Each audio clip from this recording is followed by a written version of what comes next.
ونحن اليوم في ذكرى استشهاد الإمام الصادق سلام الله عليه، نحاول أن نأخذ من حياته الشريفة ما ينفعنا في حل جملة من مشاكلنا التي نعاني منها في عالمنا المعاصر، وخصوصا على الأرض العراقية التي نعيش فيها.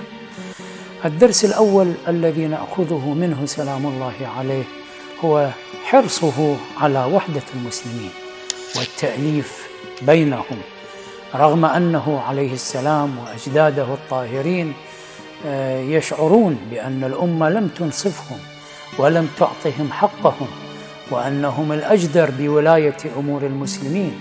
الدرس الذي نأخذه من حياته الشريفة هو شعوره بالمسؤولية اتجاه الأمة في بيان وتوضيح معالم شخصية المسلم، لأن الإقبال الكثيف على الإسلام في عصر الفتوحات الإسلامية وما بعدها، وتصدي حكام كثيرين منحرفين جائرين بعيدين عن شريعة الإسلام النقية الأصيلة، جعل هناك تمييعا في شخصية المسلم، ولم يعد خصوص المسلمون الجدد الذين دخلوا الإسلام لم يعودوا يعرفون شيئا عن معالم الإسلام. يقرؤون ويسمعون على المنابر أن الخمر حرام، لكنهم يجدون خليفة المسلمين يشرب الخمر. يقرؤون في كتاب الله قل لا أسألكم عليه أجرا إلا المودة في القربى، ويجدون خليفة المسلمين كما يدعي يتتبع أهل البيت فيقتلهم ويسجنهم ويحرمهم من أبسط حقوق الحياة.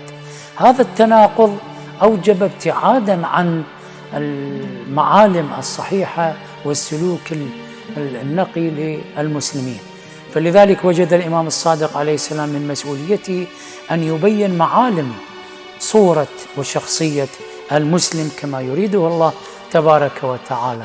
وهو وإن كان يوجه خطابه إلى شيعته كثيرا لأن يرى فيهم النخبة من الأمة، يرى فيهم الحلقة القريبة منه، يرى فيهم الشريحة التي تؤمن بنظريته بسلوكه بمنهجه في الحياة.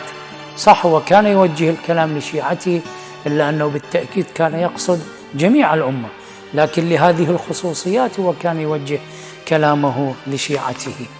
فلذلك من كلماته عليه السلام في هذا المجال يقول: فإن الرجل منكم إذا ورع في دينه وصدق في حديثه وأدى للناس الأمانة وحسن خلقه معهم وقيل هذا شيعي يسرني ذلك ويدخل علي منه السرور، ومن كان غير ذلك على خلاف هذه الصفات دخل علي بلاؤه وعاره، حينما يقال عنه أنه شيعي.